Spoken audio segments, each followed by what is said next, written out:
All right, let's try to see if we can derive the quadratic formula by completing the square. All right, so we're going to start with ax squared plus bx plus c equal to 0. And I'm going to just move c over to the other side, so which looks like this.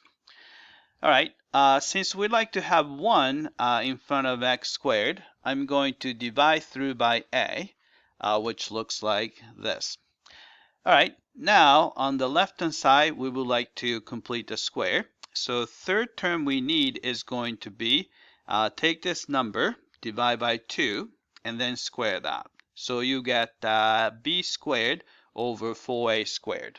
All right, so I'm going to add that extra term on the left-hand side, so which looks like this. All right, so that one in purple. Right, so since I added this extra term on the left, I have to do exactly the same thing to the right-hand side. So I'm going to add exactly the same thing to the right-hand side. Right, so we have that. Right, I would like to do one more step here, since later I would like to combine these two guys together. So I'm trying to find the common denominator. So it looks like we need 4 and another a.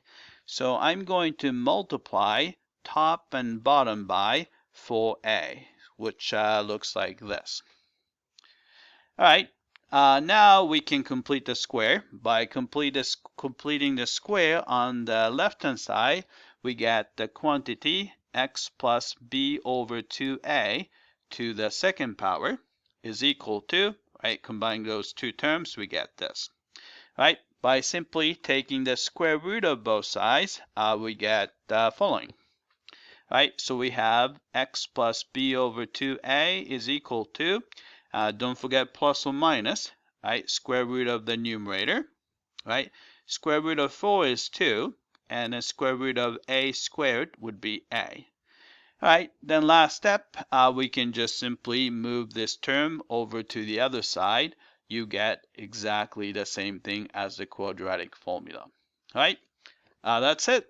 I hope that this was clear.